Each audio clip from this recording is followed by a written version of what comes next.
Hi, I'm Max. Hi, I'm Vinny. And this is the Max and Vinny's UAP show. Oh man, that was so corny.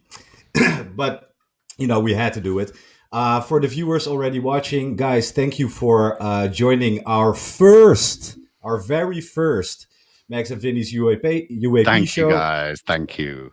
We will be covering European cases, and we are going to kick off with one of the most compelling cases I think there is in the world, and that's the Soesterberg UFO case. So, without further ado, let me introduce you to my guest, former commander of the UFO of the UFO base, no, the Soesterberg Air Base, where the UFO was seen by 12 military men who were witness to that, Jan Castenmiller. And also... Sorry to interrupt you, but I was not the commander. I only was the chief public affairs of that base. Well, fair enough. Yeah, okay, just in case. Sounds important. Okay. And let me introduce you to my friend and powerhouse of information on this case, and UFO or UAP, Mr. Bram Rosa. He runs the UFO hotline in the Netherlands, and he is making a documentary about this case, and we will show his teaser soon. Okay, Vin, up to you. Let's go. What is your first question? What do you want to know? You're the British man. Oh, put me on the spot. I just want to say thank you both very, very much for joining us tonight. We've been looking forward to this for quite some time, and here we are. So again, thank you very much.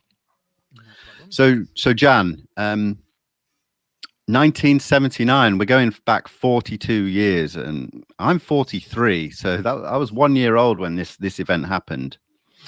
But prior to that case, how many years had you been in the military? I was in the military. I started my study at the Royal Military Academy in Breda in 1966. And after I was a commissioned officer, I was in the Air Force, the Royal Netherlands Air Force, for about 11 years. I resigned in 1981 as a captain from Soesterberg Air Base. And then I became civilian and worked as a publisher. So quite some different stuff. Yes, that's great. So, Jan, let's just kick this off with what happened. I think people don't want to wait anymore. Could you maybe walk us through that night, the 6th of February, 1979? How did you experience it? Can you walk us through step by step what came into your radio? Well, it was not my radio. I was, like I told you, I was the chief information officer. I was called in somewhere at the end of February, beginning of March, by VPRO. That's a radio station in Holland. That they had a call from someone that there has been a UFO in Soesterberg, and they want to have some information from the airbase. So I spoke there with my commander and with the Minister of Defense how to cope with that request.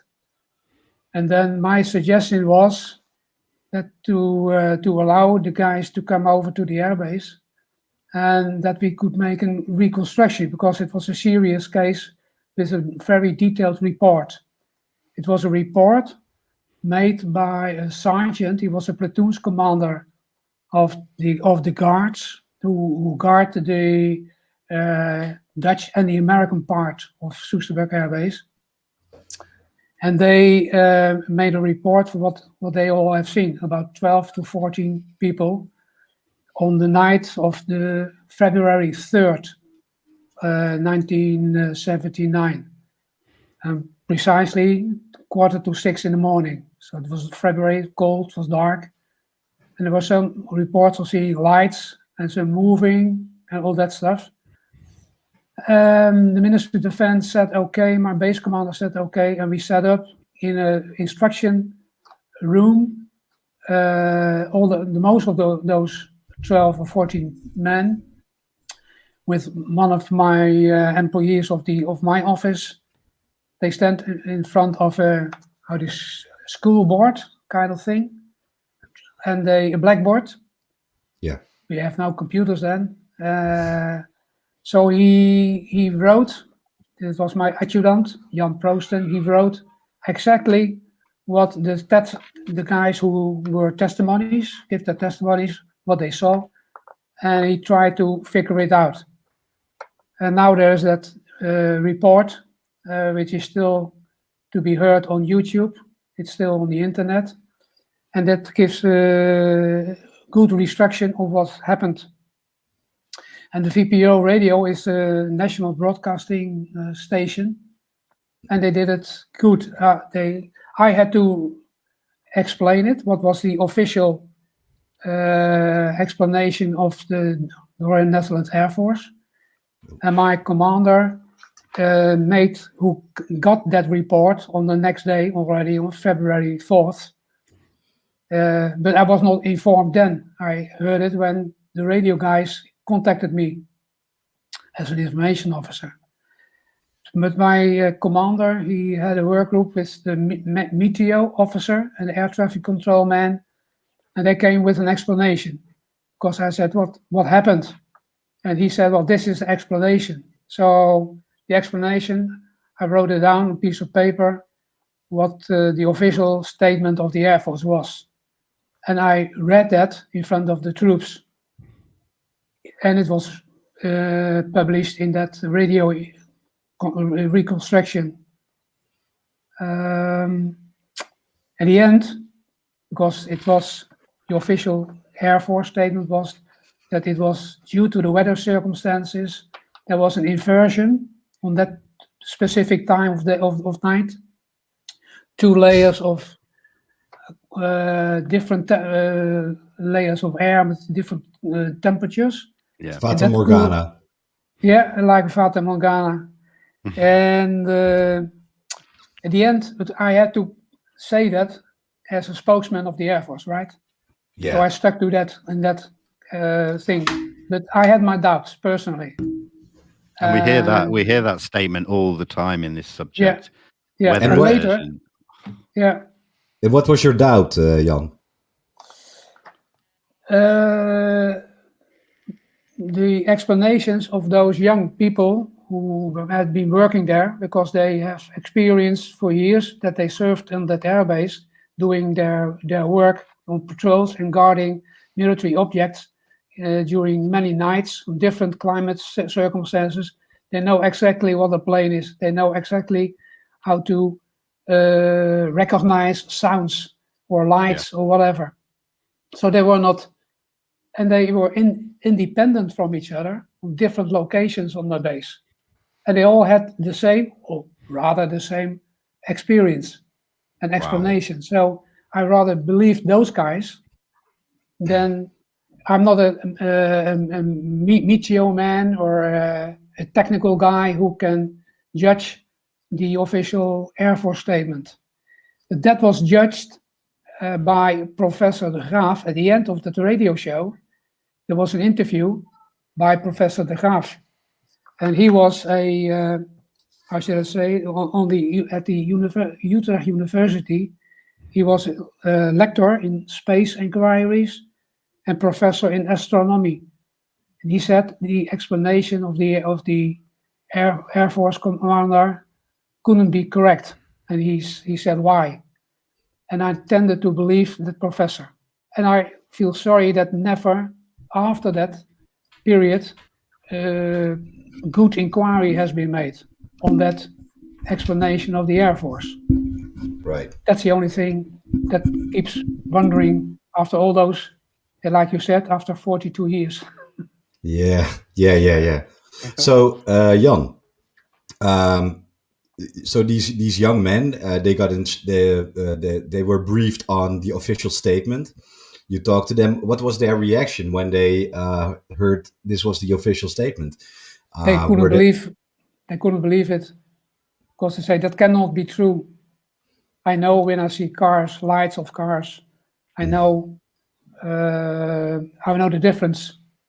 I know what I saw, and the different guys told what they saw, very detailed. Yeah. And so sorry, Max, I was just going to say, is it true that, I mean, you say they saw lights, but did they see the physical form of an object? You know, more than just some lights? of the guys said there was a triangle, but it was very broad. It was as broad as the runway.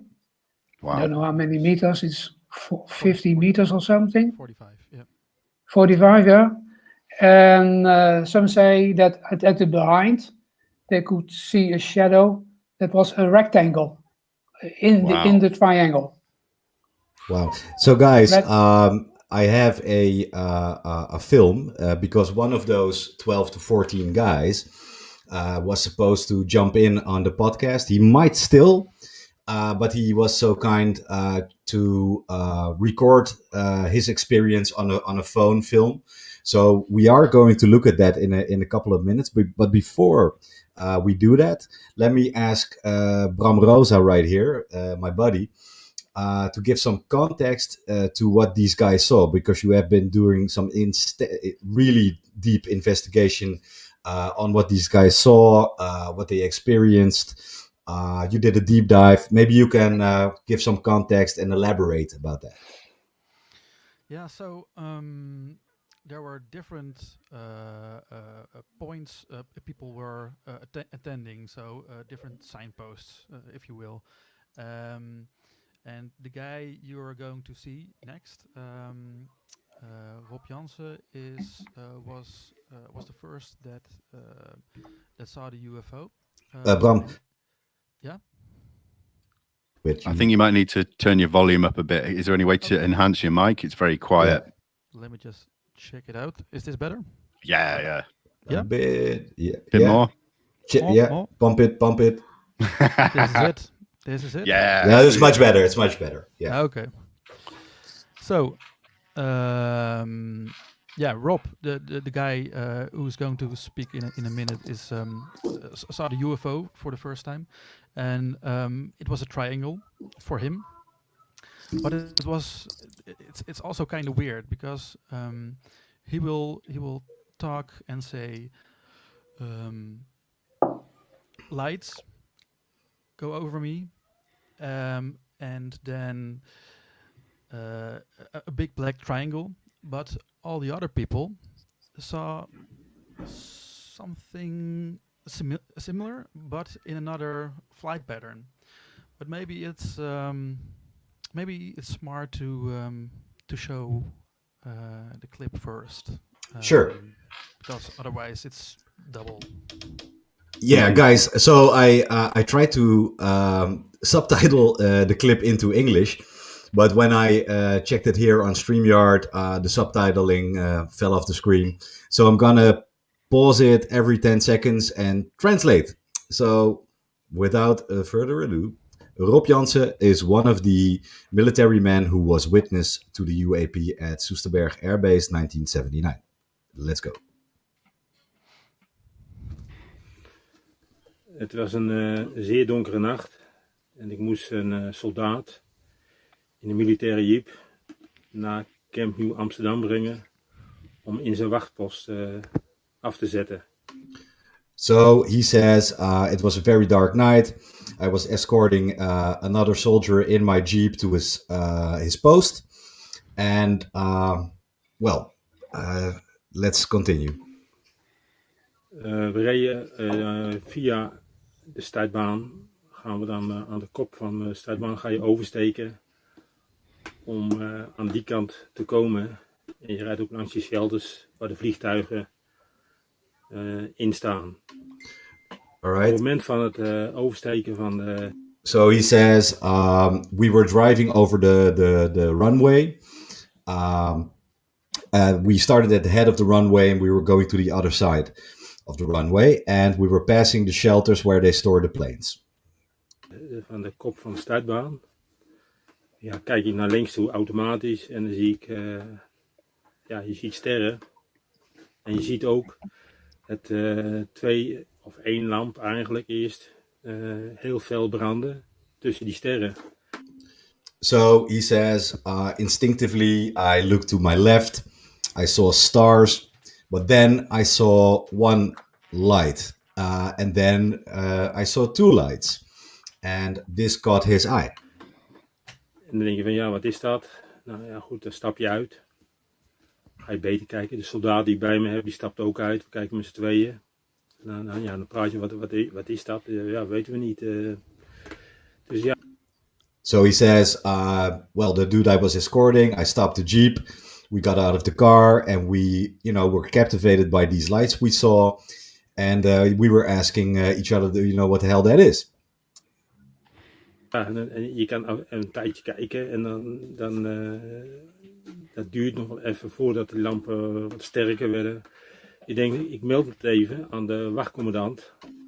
So he says, it took a while and the lights got brighter and stronger. Then I decided to call it in to my commander.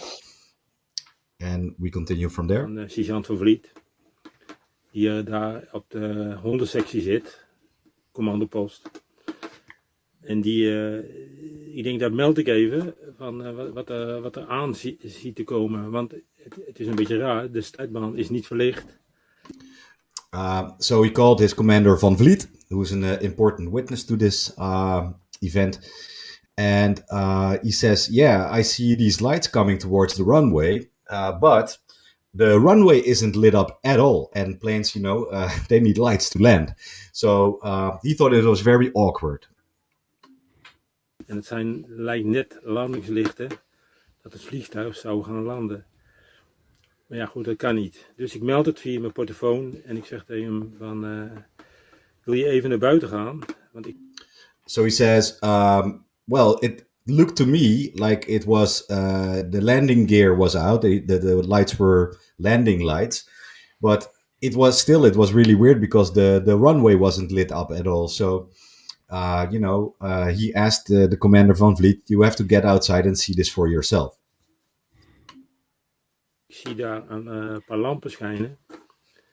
En het lijkt een UFO, oftewel een vliegend object.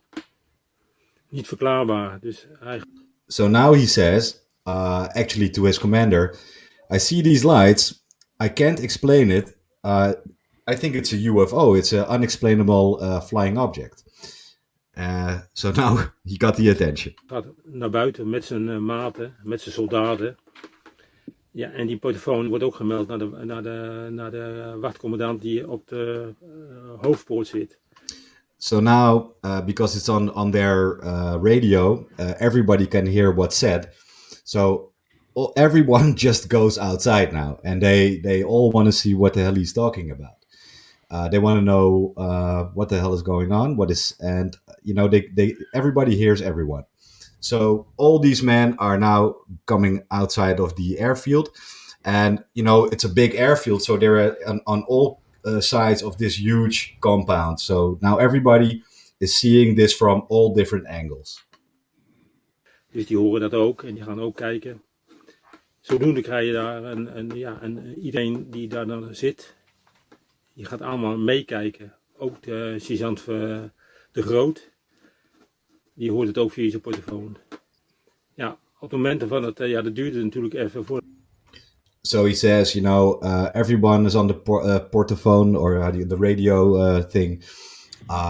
They were all seeing this, and Sergeant De Groot, who is one of the interviewees on the VPRO radio documentary Jan was just talking about. And now they get to share the experience, so let's continue from there. Het vliegtuig verder nadert, vliegtuig, UFO. En op dat moment worden die lampen 2 lampen en het worden er 3 waarschijnlijk. So they see this, and he calls it a UFO approaching the airfield. He says, first we saw just one big bright light, then we saw 2 as it was closing in, then we saw 3 as it was closing in. And, these guys were kind of confused at this point. Ik heb er 2 gezien. Die andere was meer een knipperend iets. So this is interesting what he says. He says most people saw 3 lights, but I actually saw 2, and there was this other one who was more of a flickering light. Ja, en dat duurt even voordat het vliegtuig dan boven de startbaan hangt. Maar hij blijft me wel benaderen. Het is niet zo dat hij stil komt te hangen. So it took a while before the aircraft was actually above the airfield, but it kept on, approaching on a slow pace. And but it took a while. They were observing this for a while, but it was weird to them because it was very slow. Actually, it was very slowly approaching. Het duurt toch een x aantal minuten. En dan lijkt het net of hij toch wil landen. Maar ja, als de startbaan niet verlicht is, ik weet niet hoe hij het zou willen doen. So he says it took a while, and because of the lights, it looked to me it was planning on landing. But then he laughs and he says, yeah, I don't know how it was going to do that because there was no light at all. It was pitch dark. The landing strip wasn't illuminated at all, and it was really dark out. So, yeah, it was basically impossible for the plane to land. Dus ik zie dat hij wel op een x aantal 100 meter boven die startbaan blijft hangen. Dus een 300 meter, 400. So now he says at some point it actually hovered over the runway. And he says it was approximately 200, 300, 400 meters up in the air. So pretty high, but very visible. Misschien. Het is niet te bepalen, want het is wel vrij donker. Dus dan hoogtes kun je heel moeilijk inschatten. Dan zie je dat het vliegtuig steeds dichter nadert. Ja, de lampen worden steeds verder uit elkaar. So he says it was very dark out, so I can't really estimate the height above the airfield, but it kept on approaching. It was, gliding over our airbase. These lights, and this is interesting what he says, it looked like the 3 lights they could see from beneath looked to be getting apart further, which is an interesting statement. Ja, de grootte van het vliegtuig is vaker gevraagd. En het is ongeveer de breedte van de startbaan. Dus het is een vrij groot vliegtuig. Ik heb het wel eens geopperd dat het een stealth zou kunnen zijn nu. Right, so he says, people ask me all the time how big this aircraft was. He says it was pretty big because it was just as broad as the runway. And he says, I thought it might be a stealth. Later, I thought it might be a stealth. But he's going to elaborate on that a little bit. Maar toen waren die dingen er nog niet. Maar misschien waren het andere vliegtuigen die de Amerikanen wel hebben toen. So, he says, but it couldn't be a stealth because they didn't exist then. Or maybe they were in development, but we didn't know anything about it. And I learned later that they weren't in relation yet. So he pretty much disqualifies it being a stealth. De vliegtuigen blijven volgen en die komen op een gegeven moment bij mij over bij de kop van de startbaan aan de Kamp, Nieuw Amsterdam. So it kept approaching, and at some point it actually flew over me at the side of towards Camp New Amsterdam, and for those who don't know, that's where the Americans are, because it was a shared base. Er zijn andere verhalen dat hij in één keer rechtsaf ging. Hij ging recht over me heen. Ook de vraag is gesteld dan van hoe zag hij eruit? Wij konden alleen maar de onderkant. So he says, some people say it took a turn to the right. That's not what I saw. I saw it, flying in a straight line right over my head. And there we go. Zien. En aan de onderkant kon ik zien dat hij een driehoek. Het was wel een driehoeker. Maar het kan natuurlijk ook dat je de staart doortrekt. Dat er een staart aan zit. So he says, when it was over my head, I could see it was a triangular craft. He says there might have been a tail, but I couldn't see it. It was too dark. I just saw the shape of a triangle. Het is pikdonker. Als je boven de shelters waren, dus boven Camp Nieuw Amsterdam is, zag je in één keer dat hij de lampen uit gingen doen. Maar het was ook een beetje de indruk dat hij zijn landingsgestel introk. Waardoor... So he says when we saw it above Camp New Amsterdam, the UAP actually looked to be turning out its lights. But then he says it could be it was retracting its landing gear. But that's weird because it wasn't landing at all. So it did something with the lights above New Amsterdam. There we go. Door de lamp ook ingaan. Dus, maar dat is ook allemaal heel moeilijk te zien. Ik blijf het zeggen, het is pikdonker. Geen landingslichten. Dus je ziet eigenlijk alleen maar het vliegtuig. CQ UFO. Verder trekken. Het geluid ook. Was ook een heel belangrijke vraag wel. Het was geen hard geluid van... So... he's making more or less a checklist. He says, couldn't be landing gear. There wasn't any landing lights above New Amsterdam. And now he addresses something else, which is really interesting, the noise it made. He says it hardly made any noise. It was more or less like a humming noise. Dat het een doorstartend vliegtuig is. Het ging gewoon eigenlijk op één tempo ging het door. Yeah, so this is interesting what he says. It wasn't doing a go-around, like it's planning on landing, but then decides to go up. No, he says it just flew over in a very steady pace without any landing lights on. It was hardly making any noise. And the speed was awkward too, because it went for a craft the size of that, it went very slow. So it really, at those times, pretty much the plane would crash, with that speed. En het geluid was niet harder dan een keihard zoemend geluid. CQ bromfietsgeluid, maar... Now he's comparing the noise to like a moped passing by. That was the loudest at the most. He says it was a very annoying humming sound, basically. Ja, goed, een bromfiets kan ook een hoop herrie maken. Dus dat blijft allemaal een beetje moeilijk te bepalen. Dus ja, dat zijn eigenlijk mijn indruk. Ja, ik heb ook met mijn soldaat daar ook gestaan van. Het was best spannend. Maar het was niet... Sergeant Verliet had wel een verhaal van dat hij de hoek omging. So, he spoke with his men about what they saw at that time. And he says it was very exciting. It was a bit scary. And now he's talking about what Sergeant Van Vliet told everyone. That it made a sudden turn and flew away very quickly. He says he didn't see that. Bij hun langskwam, het was één rechte lijn. Bij mij overvliegen. Richting Camp Nieuw Amsterdam. En over mij heen wegvliegen richting Bergenbos. Dit is eigenlijk het verhaal. Well, so he saw the plane flying. His account is he saw the plane flying over his head in a straight direction towards a village called Bergenbos, or a wooded area.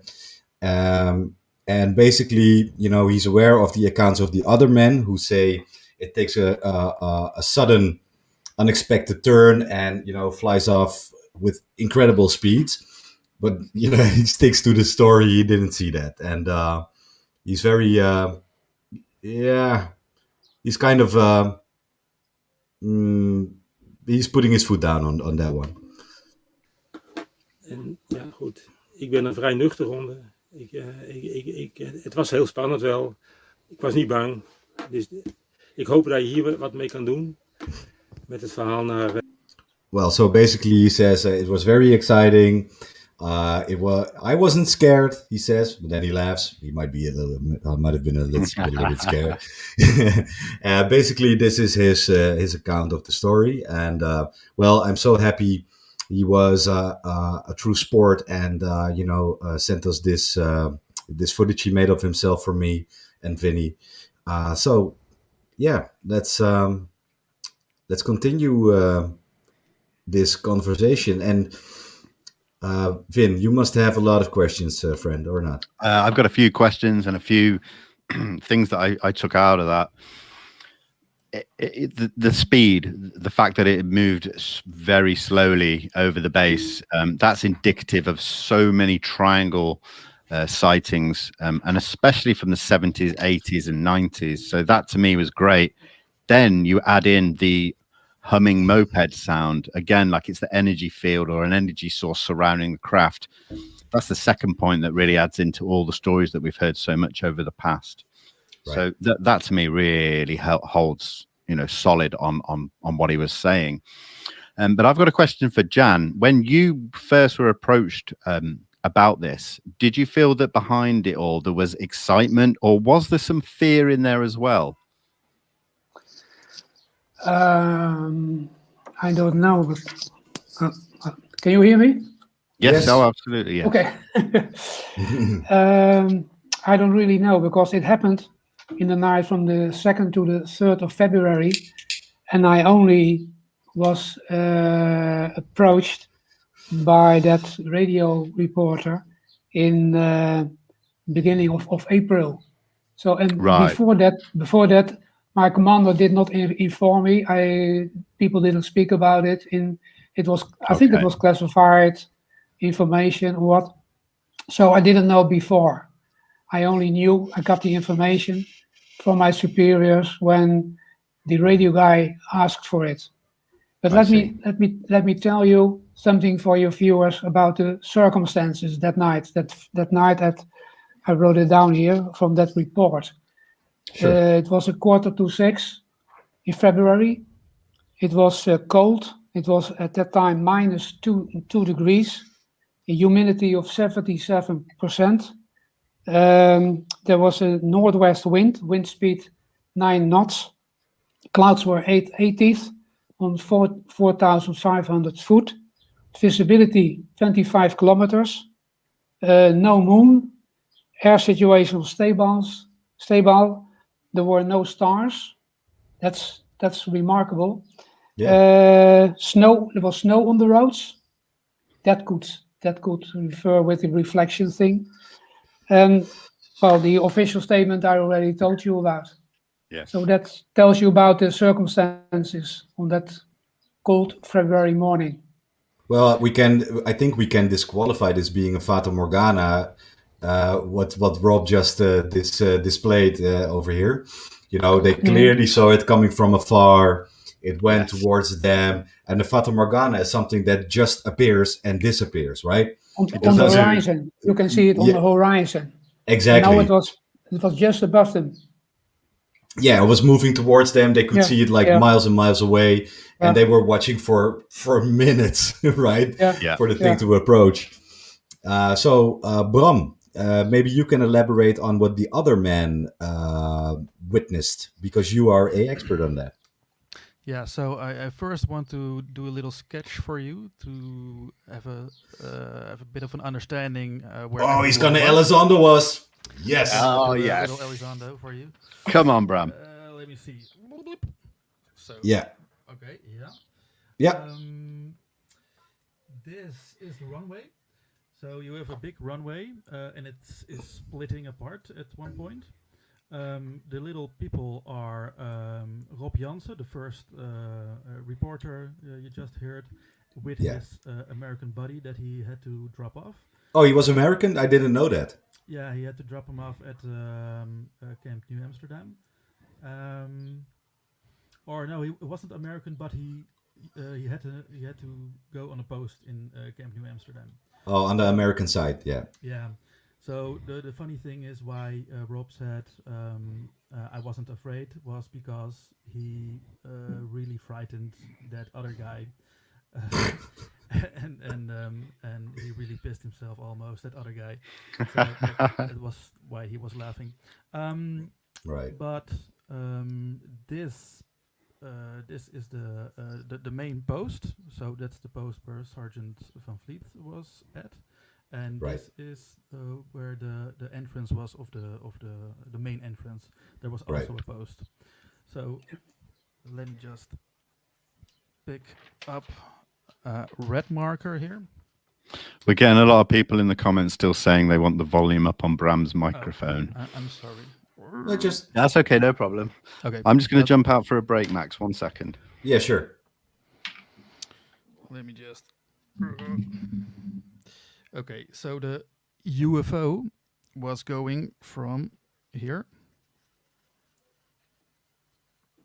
All right. Coming right at him. Coming right at him, right over him. Yeah. And now I'm going to get a little other thingy. And that's this.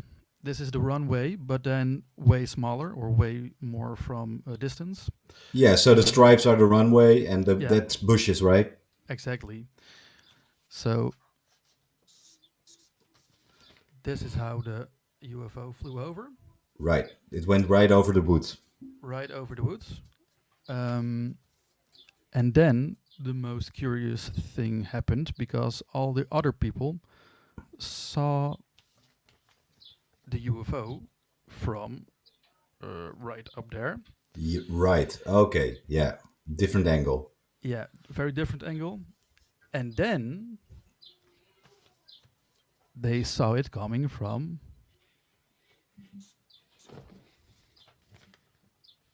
over there. So What? So Rob Jansen, the guy who just spoke, only saw this one, Right. and the other people saw that one. So it might have been two. The people that investigated in the 70s said there were two flights, but maybe it's the first one that turned around or something, Right. and it just flew like this. Right. Wow, that's very interesting. And Wow. and then they told the people it shot away. Are we talking like bullet, like we hear in these UAP Yeah. cases? Yeah. Yeah, that's what the report says. Instantaneous acceleration. Yep. And this is what the guys witnessed, besides Rob, of course, but there are multiple witnesses saw this thing just like take off like a bullet. Yeah. So in the reconstruction, you can hear it. I Like don't a know shooting if- star, I think. Yeah. Wow. Wow. So Jan was with all those military men when they did reconstruction, and I think the most of them, they said they were pretty scared actually. If I can answer Vinny's question Sure. from just now. Right. So, guys, are you still there? Yeah. Yeah. Why? Are you lost us or? No. I'm trying to share some pictures. Hold Oh, on. cool. Yeah. Let me see if I can find the right ones. Oh, I hope I get the right one. It only shares a video file. Damn it! All right, sorry. I can share the pictures, but I'll put them up later. You Sorry, can guys. share pictures. I've done it before. You did? God. Yeah, I've done it before, Max. Okay. Guys, everyone here and everyone watching it, technical issues, episode 1. It's going to happen. Share screen. Just put it up on your screen and then do share screen. Yeah, let's do that. Just turn off any of the other tabs you don't want us to see. Yeah. I have to put away my porn. There you go. And what kind of porn? Well, of course, it's little green chicks. No. Hold on. Yeah, here's my file. Let me see. Let me open these up. Open them up, baby. Yeah. Will do. Let me do this. In the I'm just meantime, gonna give a I'll quick- ask Jan a question. Yes, please Yeah, do. go ahead. Jan, can you remember in the reconstruction those two flights that there were two? Yeah. Well, they were spotted from several places, different places. So there must have been 2. But it could have been, I don't know, that I cannot see if there's any time frame in the observations. So it could be one that disappeared above the woods, then made a right turn, and then crossed the runway again. That was the same. It doesn't mean it must be 2 different, let's say, things. It can be the one that disappeared before. But the entirety of the sighting was something like 5 to 7 minutes or something. So Yeah, at first it came down very freaking slow, slow, yeah. and then it had to came back quick, because otherwise it couldn't be 5 minutes, 7 minutes. So it's weird either way. Yeah. High Well, the whole thing strangeness. is weird. Yeah. It is, but it is. That's what I was saying. I'll reiterate it again. Is that it's so indicative of so many stories where we hear about large triangular craft. It's almost eerie and pretty spooky when they come in that slow as well. You know, because they blend in. They blend in so well with the dark skies, and you get, you know, people see those lights first and foremost, and then when it, I guess, gets in close and you get to see an outline or the solid object itself, that really must be such an incredible feeling. I mean, I don't know how I'd feel. I'd be probably excited and scared at the same time, which is almost a whole new experience. And there's another black triangle trope in this whole story. The guys that saw, let me just see. The guys that saw the UFO from here. Yeah. Yeah. So looking Main entrance. something like looking something like this. Said they saw an aura around the thing. So that could be electrically, I don't know. Yeah, it could be, and it could be. They could be pre-charging the system, ready to shoot off. It could be the reason why they heard the moped type buzzing sound, the humming sound. It's all related, and it makes sense. Yeah, it's intriguing. I love it. Yeah. Electricity. Yeah. Let me explain the situation of that airbase in that time of frame. It was an airbase, Dutch airbase, where the American Air Force was a guest on Dutch soil. That's another situation that it was in Germany, where the Americans were the owner of the American air bases. So the Dutch commander of Soesterberg Air Base was in charge, and they had their special place that was called CNA, Camp New Amsterdam, and that's where the American activities were taking place. And that time we had a squadron of F-4s, the Phantom, which were due to being replaced by the F-15. On the Dutch side, we had one helicopter squadron of Alouette helicopters and Bulkov helicopters, and a transport squadron with the F-27 Fokker, about 15 of them. So that was the situation. So it was almost a transitional Dutch, period. Yeah, the Dutch were responsible for guarding the whole airbase, and the Americans were just guarding their Camp New Amsterdam. So there was a day-to-day working base with the Americans. Yeah, and let's address the elephant in the room. Thank you, Max. It's here. I didn't necessarily want to be the ones to bring it up, but thank you, my friend. Now, my viewers, you might think, what the hell were those Americans doing on Dutch soil?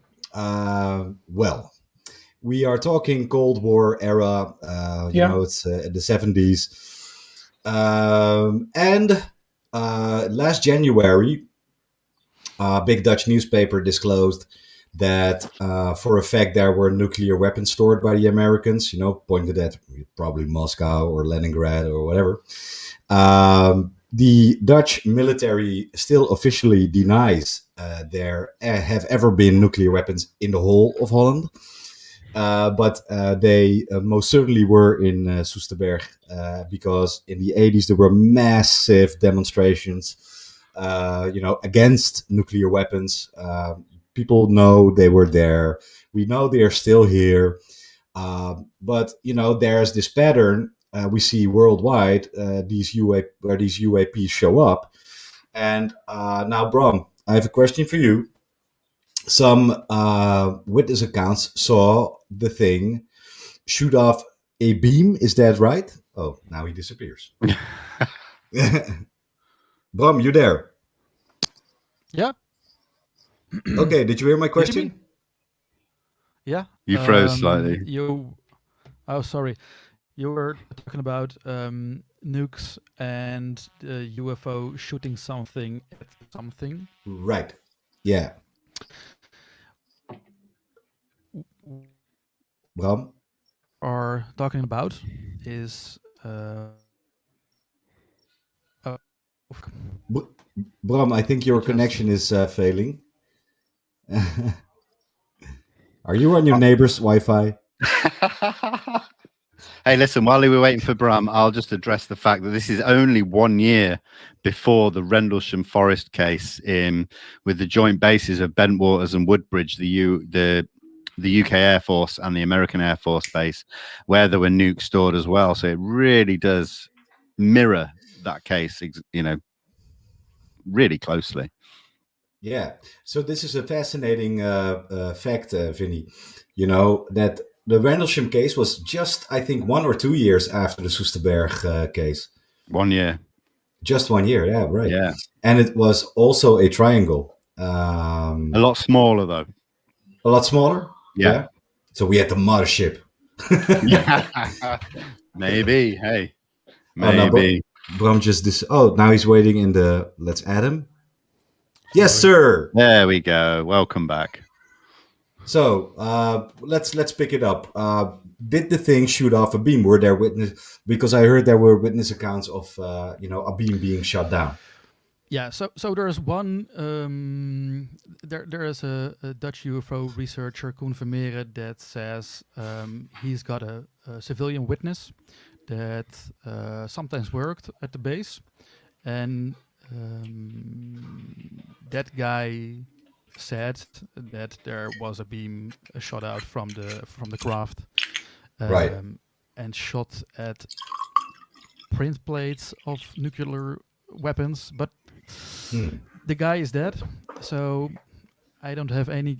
Yeah, it's for me. It's speculation, or there's no proof for me. Yeah. So none of the military men saw that. No. Okay. Clear. Yeah. Do you know when that statement was made? What year? Not too long ago. I think a few years ago, 5 So- years. So only 5 years from now. It wasn't made 5 years after that case. It was more recent. Okay. Yeah, it's very recent. I sometimes find when because the guy statements. Sorry, had go on. a sort of. Yeah, he had a security clearance, so he said he couldn't Right. tell anything or something like that. Yeah, I think that guy, he did a TV interview with a local broadcaster, a city broadcaster. Oh, And yes, I remember seeing it. Yeah. It was in the city of Utrecht. Yeah, And he was just telling, very demonstratively, like, no, there were no UAPs, there weren't any beams shot down, and but he kept on smiling, and then he disclosed he had a security clearance, and it was. That's not Oh. the guy. That was the radar Wrong. operator. Oh, That was okay, mixed them sorry. up. Am I fucking up the thing up? You're okay Yeah, now. yeah, You were but, jumping out a it little was in the bit. same. Oh, sorry. Yeah, you're good. So yeah, there is someone, or there was someone that was telling it, but I don't know if there is a lot of meat on that bone. All right. Yeah. So yeah, we can go on that account. Let's say that it's not very clear. But there was one thing what I found very interesting. Rob, the man who just spoke on the film The with Witness. us, The Witness, that he said above Camp Amsterdam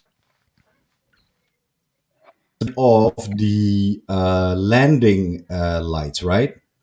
And like the lights rotated or something. It stopped. The lights rotated. But there was something going on above that. That's what I've heard again in many cases with triangles. Is that yes, there's normally 3 lights, one in every corner, and you get the central light, but they don't glow or shimmer or shine like a light that we would be used to seeing, whether it's a regular bulb, an LED, or anything like that. There's something about them that moves in a different way when you look up into them. So I think that a description of it, even dating back 40 years, would be hard to comprehend in certain ways.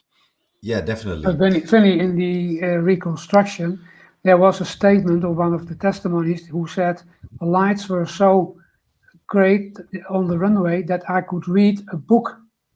Wow. At that time of right when it came over. So big light it was. That's incredible. Yeah.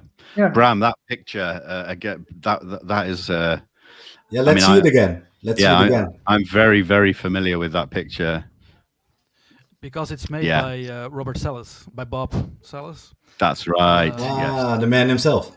Yeah, but he made it from the construction. So that there's a translation from the construction, and he made this out of that. And the red light is only the light, and the 3 white lights is what the most people saw. Yeah, okay. And I think people probably have seen that again recently. If you're familiar with the Australian documentary that recently came out by Ross Coulthard called The Phenomenon, not the same as James Fox, but he showed a witness that picture, and they corroborated that they'd seen something similar. So that picture really is used as a go-to for when interviewing witnesses of triangular cases. So it's really important. It's kind of diamond shaped, right? Yeah, Jan one time described it as a dull kite. Right. Right, Jan? Yeah, like a blunt kite. Mm-hmm. Right, that makes sense. So Jan, I have a question for you. Did you ever talk to any of these men, like face to face, person to person, about what they experienced? No. No. It was during that reconstruction that I met them, and I was there. I only had to talk with the Sergeant Van Vliet. Drank a cup of coffee later on. But later on, well, there were enlisted people, there were volunteers, professionals, but also enlisted people who, when their term was due, they left the Air Force. So I think of the 14, I think only 4 or 6 stayed there later that year. The rest was already left the Air Force. Do you know if there was any bullying by higher ranking officers, like muzzling the men? They're not being allowed to talk about what they saw? No whatsoever. But they were bullied by their friends when they went home in the weekends, by their girlfriends, their friends which they took a beer with and went out with in the weekends. And then after a few remarks, they stopped telling about it because they all said, well, they don't believe me and I don't want to get bullied, right? So yeah, that's so we have a question of the dogs. There are guardsmen with Air Force dogs watching. I never heard something of dogs went on barking whatsoever. No dogs barked, but there were dogs though. That's a very good question. There were patrols with dogs. Yeah. The guy who made his testimony just a few minutes ago, he was a guardsman with a dog. So it was him, his American colleague, and the dog, the 2 men and the dog together. I don't know if it was an American colleague. It was a soldier. He was corporal, first class, with his dog. Right. Okay. And they did the patrols by car with dogs in it and by foot with a dog. So Rob wasn't with an American. All right, so I dropped out. I guess. No. Right. Okay. So this is where the dog compound is. Ah, right. I see. And Rob was down on the bottom bit there. Runway. Yeah. Yeah. Yes, I see. I'm with you. I'm following. All So right. normally he had dogs, but the dogs didn't bark. Right. Okay. But it's Well, it's a classic UFO trope as well. So yeah, it's a good question. It is very It's good. a Yeah. Great question, Raj. Great question. But guys, ask questions because I will display them if I think it's really cool. Maybe I can elaborate on the whole stealth plane Yes. thing. Please do. Because, Rob Jansen said he might have thought it was a stealth plane, but I made a little comparison, because you have the F-117 Nighthawk, of course. It came out in 1983, and then was the first test flight. So that's 4 years later than 79. And also, it's only 13 meters wide, and we are talking about a triangle that's 45 meters wide. Sure. Wow. So then you have the B-2 Spirit, the bomber. Yep. It's also triangular, but it only made its first test flight in 91, I believe, and it was made in 87. So that's 10 years later. After. Yeah. So here's a little comparison I made. Oh yes, look at Look that, at that. guys. Yeah. So there we have the Soesterberg triangle right on the side there. I mean, look at the size of that. It's a perfect triangle. You can see the B2, and this is something I tell people all the time. That zigzag at the back it's prominent, even when you see it in the sky. If you look at video, if you look at video footage of that all across YouTube and anywhere, you will always see that kind of zigzag angular back to the B2. So, and the B2 makes a hell of a noise. Oh yeah. Big time. So Jan, my question to you: what was your feeling after you spoke with those men? Do you feel they were like in a mass hysteria or something, or did it feel they were very sincere collectively on what they had experienced? How would you? I think the last. They were not rather emotional. They could speak to each other about their experiences. It was like they saw for the first time a satellite coming over. Hey, I saw lights on the sky, like you see in those days very much during nighttime, because lots of satellites. The moving lights from Elon Musk are seen quite often these days. Yeah, with the Starlink. Yeah. So if you see something like that, you don't feel a threat or something. It's something that you see for the first time, and you cannot have an explanation. They were not in an emotional status of that they needed help or so. No. So, hi all. Going back to aura around the craft. If the propulsion system is anti-gravitic, do you think the aura could be an artifact of that system, as gravity can bend light? Okay, maybe this is a bit too much. No, it's a great question, Andrew.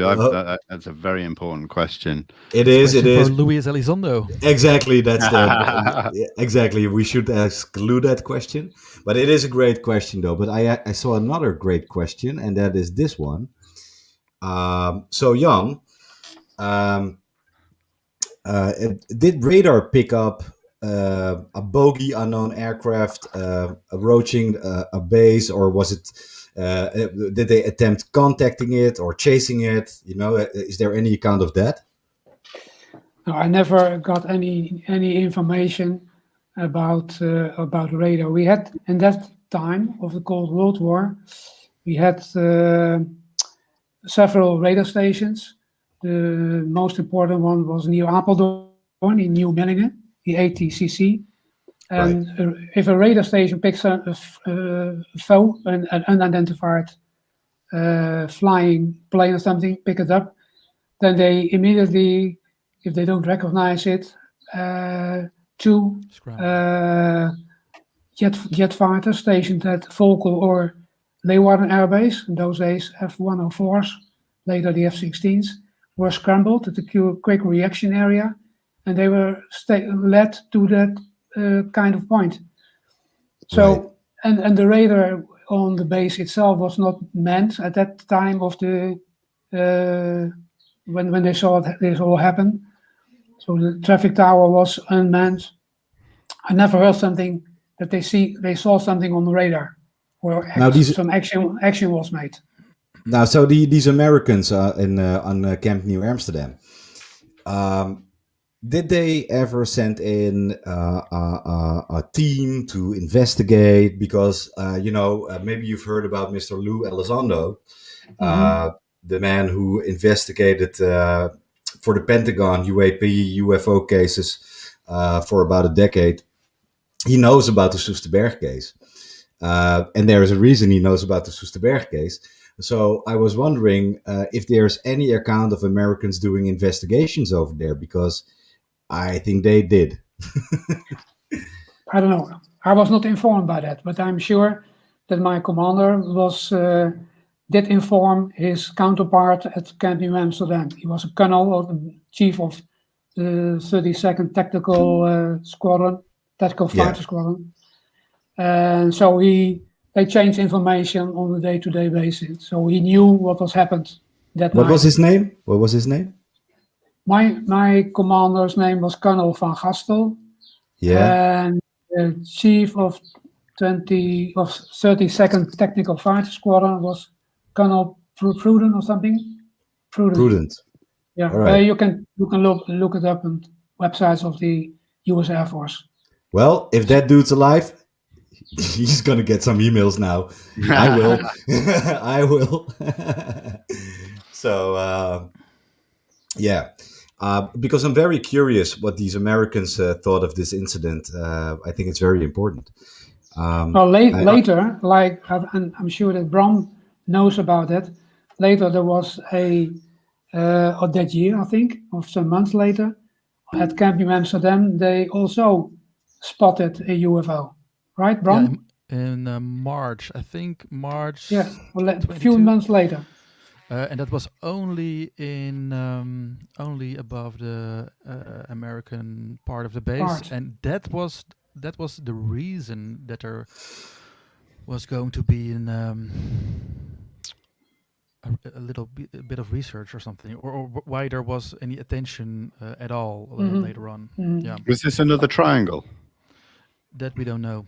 We couldn't find anything about it, and I tried FOIA requests, anything. So, So Bram, in the radio documentary from just a couple of months after the incident, some of these soldier witnesses actually said they had seen UFOs before. Because you have to imagine these guys were rotated around all these airfields for security. But at least one of those witnesses said, I've seen it before. Bram, maybe you can elaborate on that. Yeah, there was a guy that had been stationed at Volkel, I believe. That's also a military base. With nukes. With nukes. And... I don't comment on that, as you can see. As you can understand. Well, listen, that's probably a very good point. We should.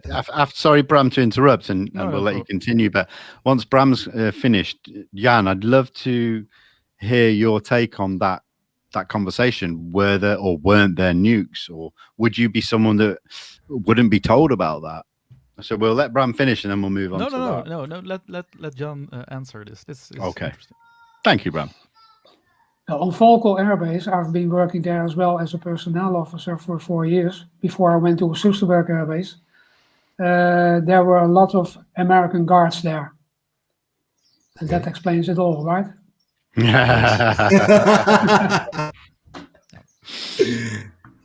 All right. I Good answer. No, that is a but now you- perfect answer. Now you have to ask Jan if there were nukes at Soesterberg. Why?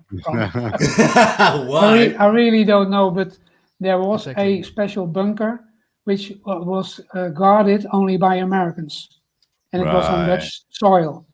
So, but it could have been a depot of weapons, special weapons. I don't know. Well, it was.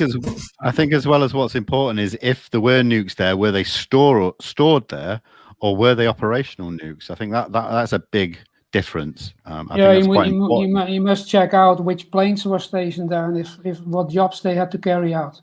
Sure, that makes sense. Yep. Yeah. Yep. Yeah, but we. Do you know question anything about that, Bram? For Bram, yep. I just wanted to say we researched it all in the past 4 years, and there's Right. nothing that we can tie to nuclear weapons. Only we only know that we had tasks.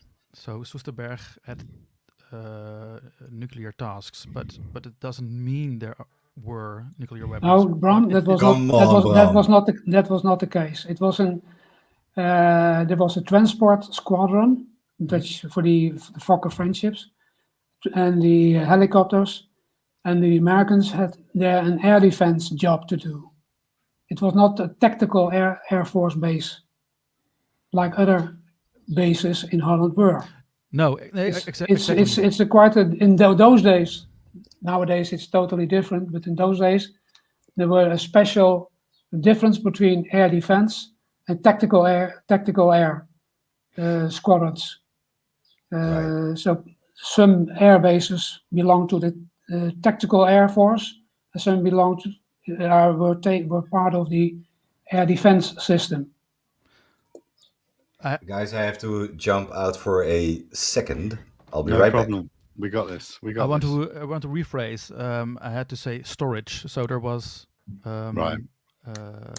Let me just pull up a quick. This is the headline that the Volkskrant, our biggest newspaper, released earlier this year. So Wow.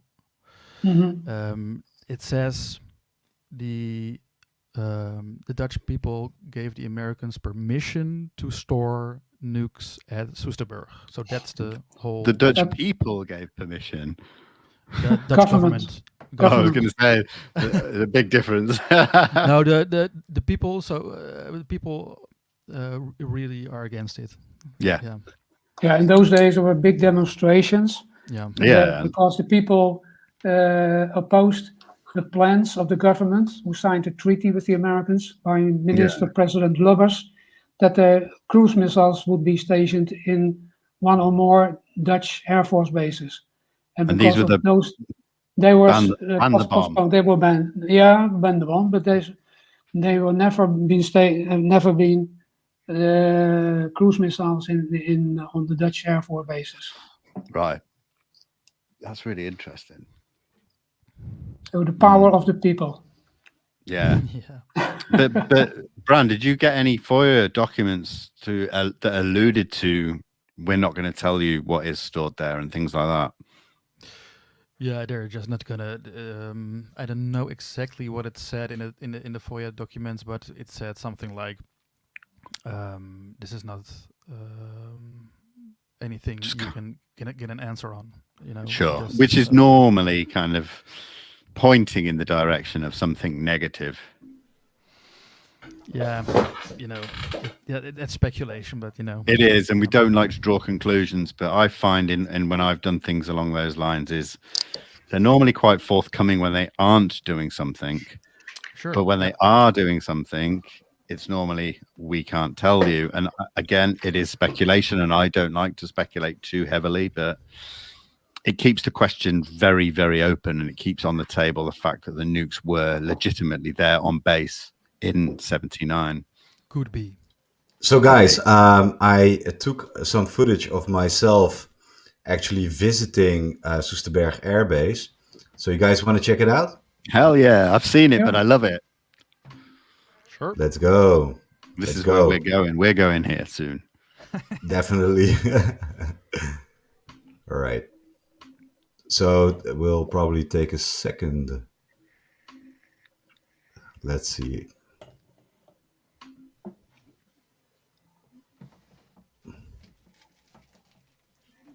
Oh, of course it doesn't work. Technical issues. Yeah, well, you guys, I'm sorry for the viewers. I'm doing this for the first time. It's all good, Max. Honestly, it's all part and parcel of this. Okay, so I can't show MOV codec. God damn it. All right. So I have Our viewer to... question for Jan. Yeah, Yeah, shoot. the opinion thing, but I already... let's put it up again. Is this the one you mean, Bram? Yeah, I found it Okay. an interesting one. And that's my buddy Wilfred.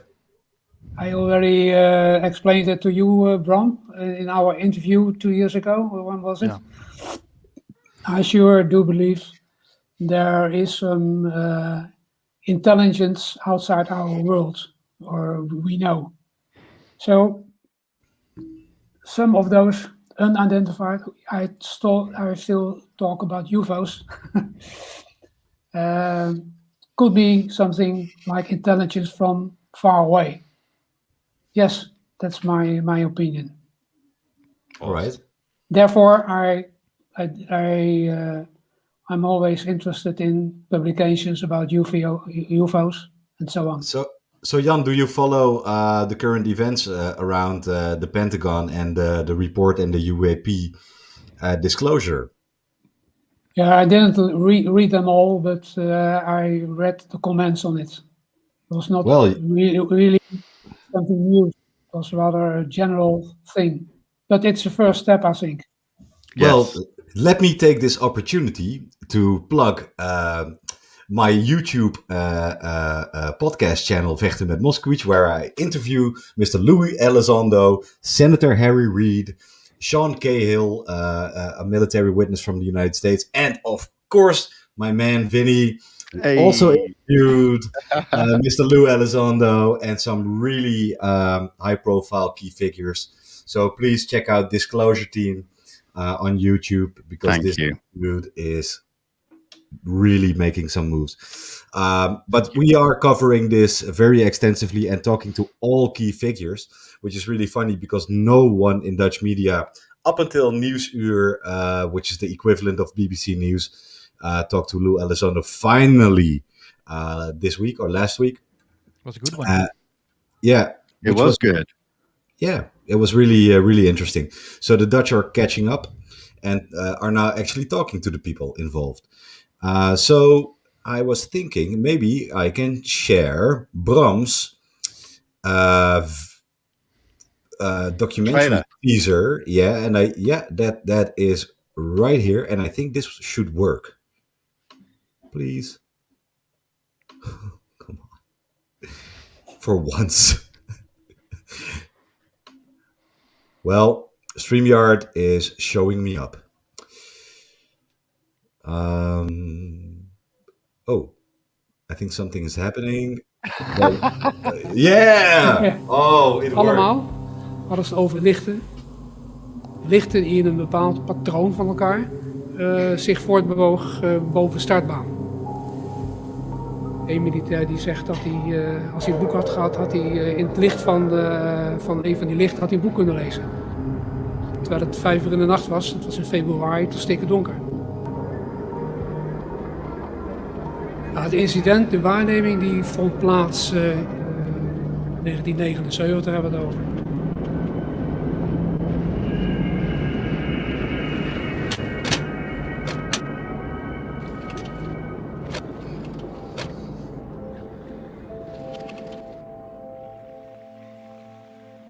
Ik was kapitein van de Koninklijke Luchtmacht, de vliegbasis Soesterberg. Toen kwam er uit onderzoek het verhaal dat een luchtspiegeling, een bol glasachtig reflectie geweest moest zijn. Dat was de officiële verklaring. mensen trokken het een beetje in het belachelijke. De meeste van dat peloton, wat toen die nacht dienst had, die zijn op basis van die reacties een beetje in zichzelf verkeerd geraakt. En die hebben er niet meer over gesproken. Maar ik bleef er ook toen mee zitten. 15 man kunnen zich niet vergissen. Kijk, we leefden toen in de tijd van de Koude Oorlog. Bepaalde gegevens werden al snel bestempeld als geheim, top secret, cosmic top secret, het hoogste geheimhoudingsniveau. Dus ja, er moet toch iets geweest zijn, is mijn conclusie, achteraf na al die jaren. Iets wat we niet konden verklaren. Er zitten losse eindjes aan.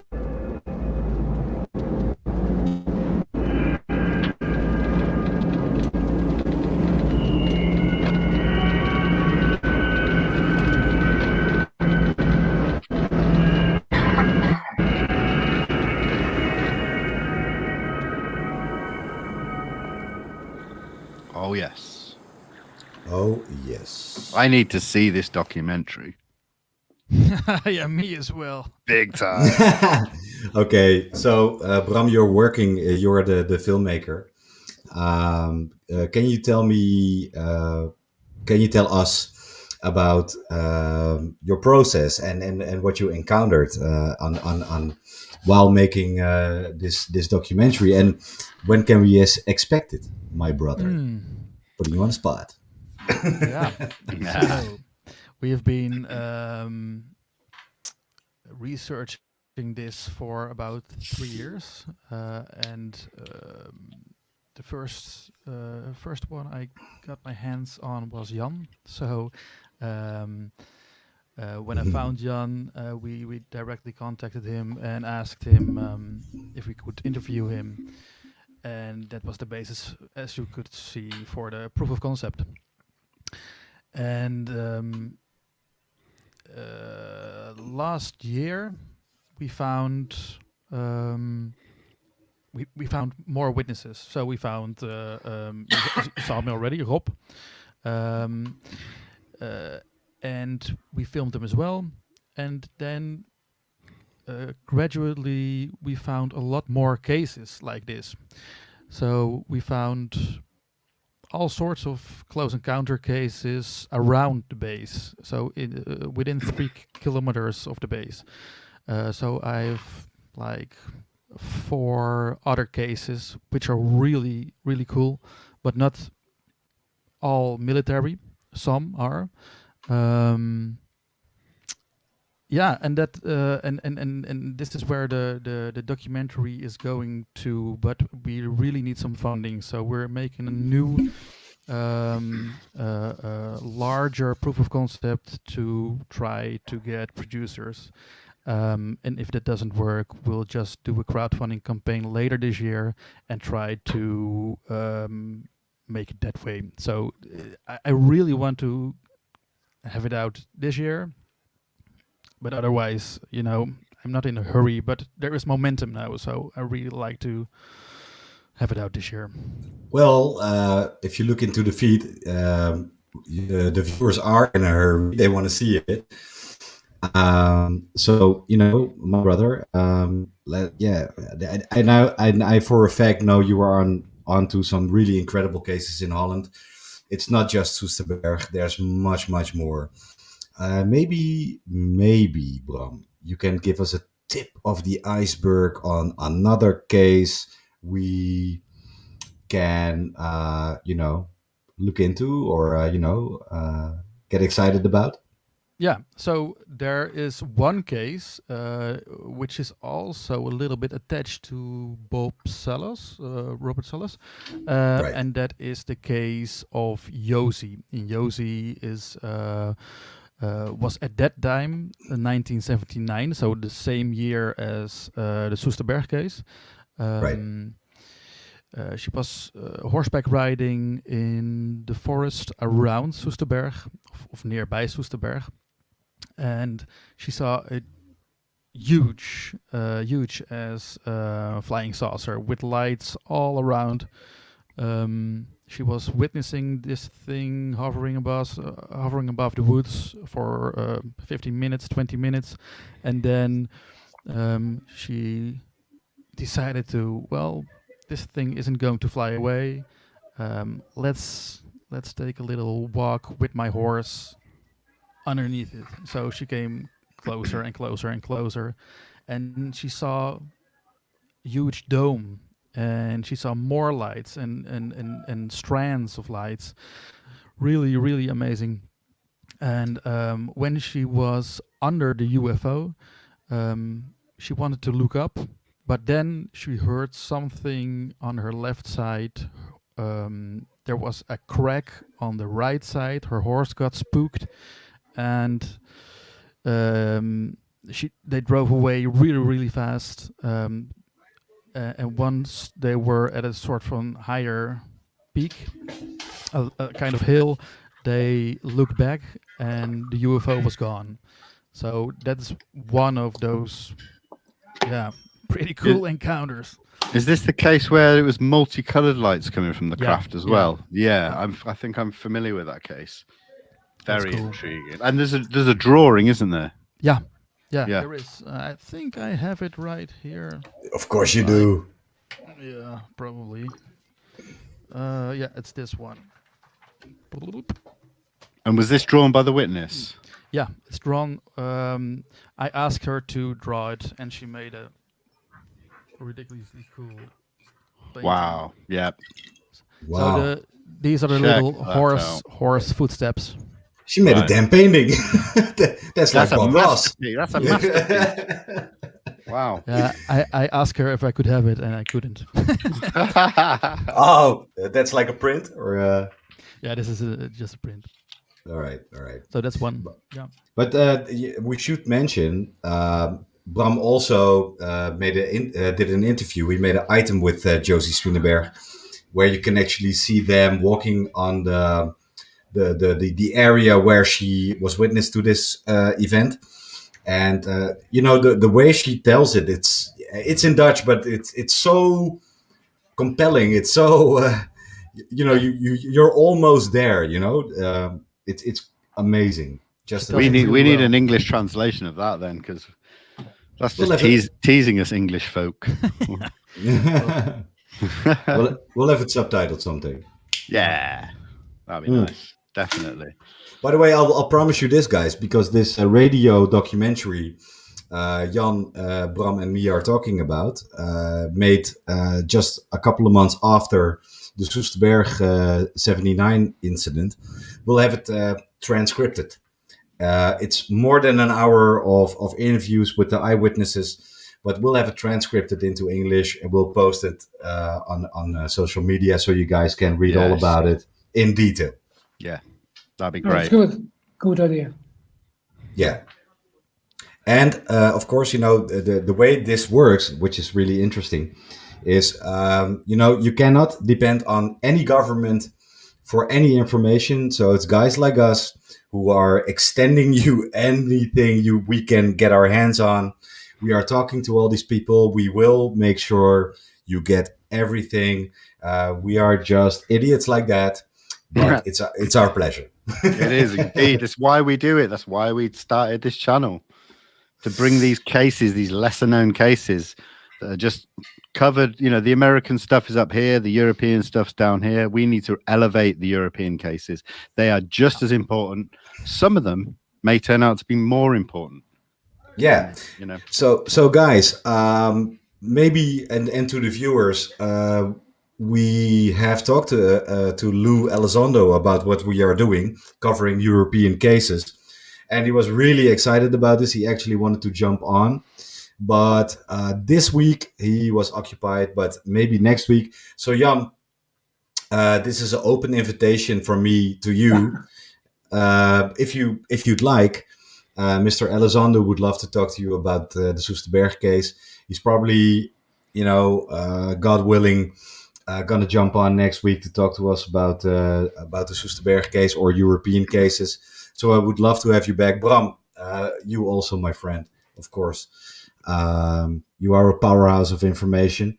And, as I expressed before, Elizondo knows about the case. He knows the Soesterberg. He knows all about these cases. But if you ask him the right question, he will answer truthfully. So, Bram, this might be a good one for you, because if you have something, these cases you are investigating, you get to ask this to Elizondo then. And one of the most interesting things he elaborated about, or in the second interview I did with him, he released a document about Roswell, a new document. Vin, remember? Yeah. Yeah. And I asked him about what do we know. Excuse me, I have to do something here. Just a minute. Sure. Yeah. Let Jan do his thing. So, I asked him about cases before Roswell. And of course, the first thing that comes to mind is Los Angeles, 1942. Ooh, the big one. Let's wait for Jan. Hi, Jan. To let someone into the house here. All right. Was it the cat? My wife. Oh, sorry. Meow. Yeah. So, to do a little recap, I asked Mr. Elizondo about, he released this new thing about the Roswell case. And then I asked him, what do we know about cases before Roswell? And first thing that comes to mind is Los Angeles, 1942, the Battle of Los Angeles. But then he threw a curveball, and Vinny just disappeared. He threw a curveball, and that was, do you know about Benito Mussolini, the Italian fascist dictator, actually giving a UFO as a gift to the United States? So we have a lot to talk about with Mr. Elizondo. What do you guys think? Well, send me a WhatsApp when it is due, Max, and I will check if I can join you then, right? Yeah, for sure, Jan. Okay. Yeah, it would be my pleasure, and Bram, for you too. I don't know what the hell Vinny is doing. He just Well, oh, by the way, guys. Oh, there he is. I have to add him to the stream. Dude, what the hell happened? Did you step on the cable? I thought I heard my daughter. I jumped out quickly, and then I couldn't get back in. Oh, okay. So we were talking about, Louis Elizondo talking about the Mussolini UFO. Oh, yes. Yes, the craft retrieval gifted to the US, Right. Oddity, yeah. Very speculative. Look, if anyone else but Lou Elizondo would, tell me this story, I would say you are out of your goddamn mind. Absolutely. Get out of here. Mussolini giving out UAPs or UFOs? No.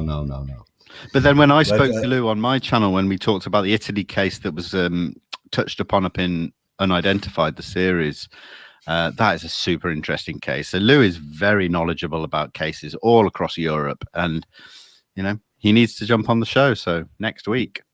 Yeah. So I extended an invitation to our honorable guests. Absolutely, they're welcome anytime to do a follow-up. Please, that'd be great. But with the biggest key player in UFO disclosure at this time, Mr. Elizondo. Yeah. And I was going to say something very smart, but I forgot.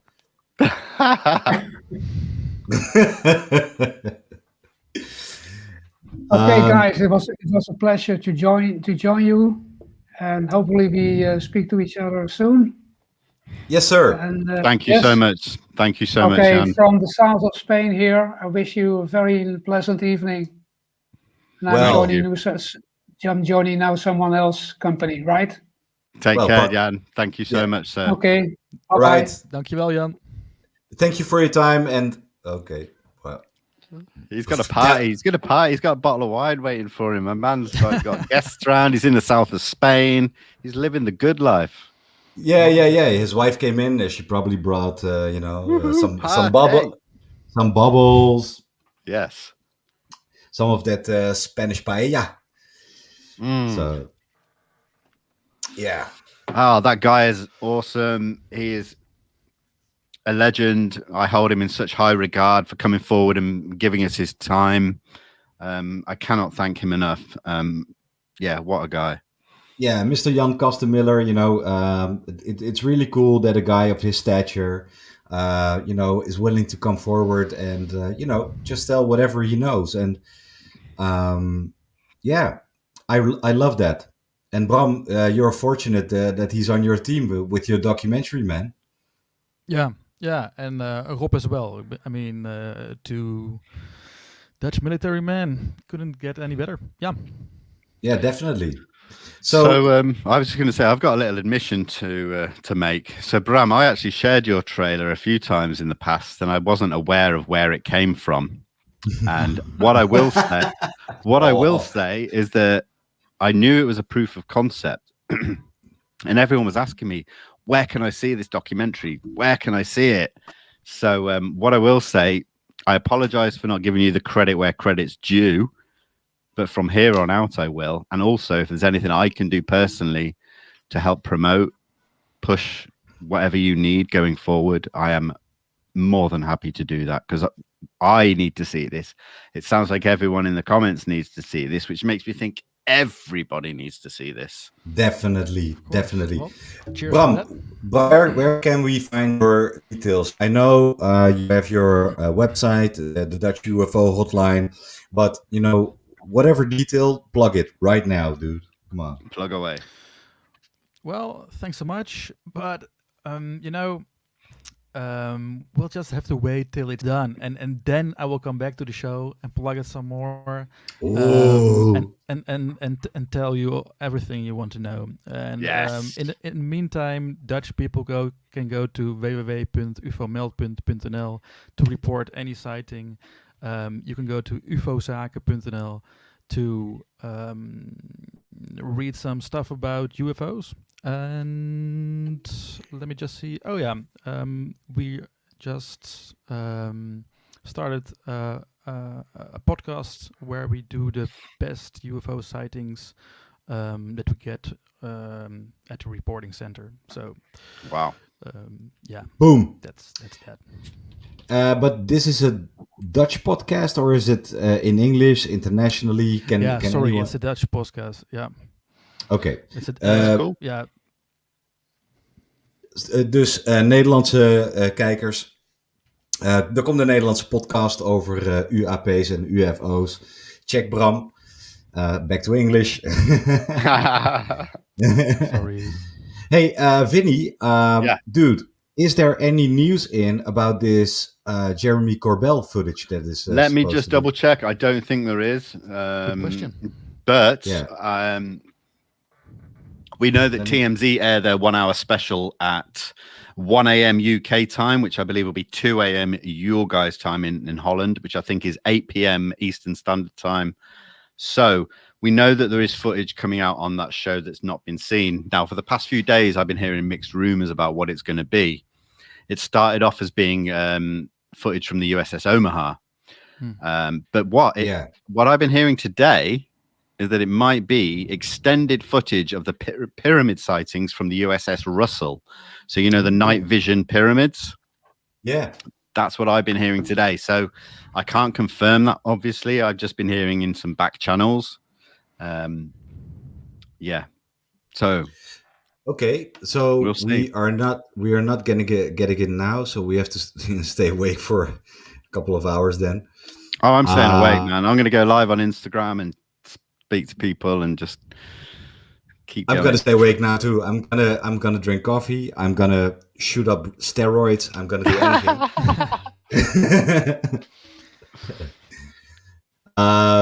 Hey, so Bram, maybe for the Dutch viewers, can you tell a bit more about your UFO hotline? Because it's really cool and it's really effective. Yeah, so it's not really a hotline because that's a telephone. I think. But it's a reporting I will center. Google. Yeah. I went to Google Translate and tried to get the translation for meldpunt, and it said hotline. So Okay. Well, it's a hotline. So yeah, we get like 80 plus reports every month.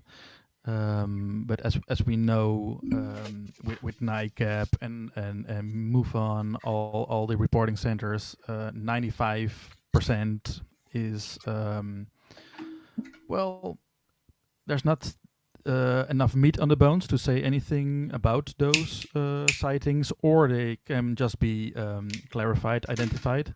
But like with all the other reporting centers, 5% is very, very fucking interesting. So hell yeah.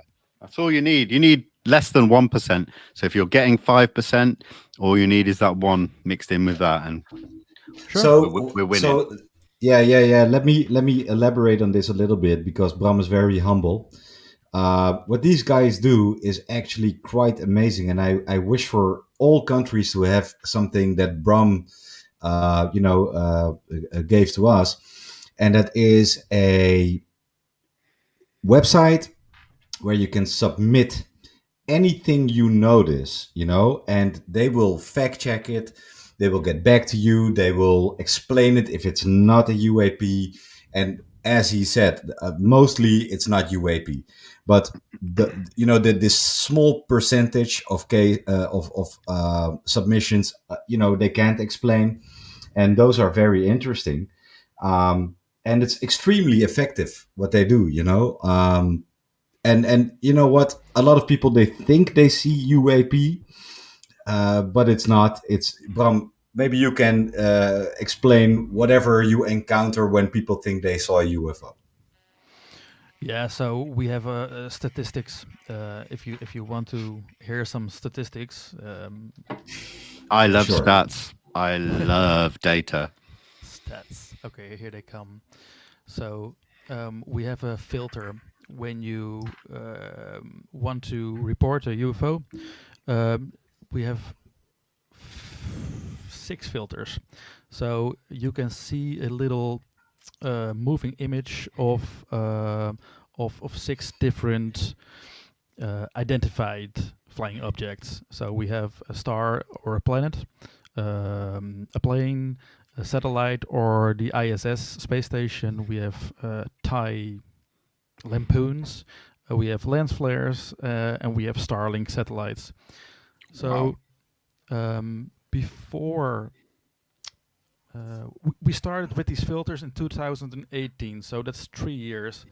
And in those 3 years, there were 2,200 Starlink satellites reports not reported because of the filter. Wow. So a lot of Starlink satellites were reported as well, but 2,200 weren't reported because of the filter. That's awesome. Also, stars and planets, 2,043, satellites and the space station, 2,031, planes, 600 almost, TIE lampoons, 778. So that's all filtered out before reporting. Yeah. So Starlink is Elon Musk, right? Yeah. Yeah, but that's a great tool. No, I've never seen that anywhere else. And that just breaks down the cases filling up your inbox because it's already eradicated so many. That is so great. Yeah, it is. It's made by Alexander Griffioen. He's my buddy. I do this. Alex. So, yeah. By the way, I did a podcast with Alex earlier today, and I will be adding that to this footage. But he has a lot to say, and he's a great guy, and also a powerhouse of information. Awesome. Yeah. So, Vinny, Bram, Yo. I think we might have actually reached the end.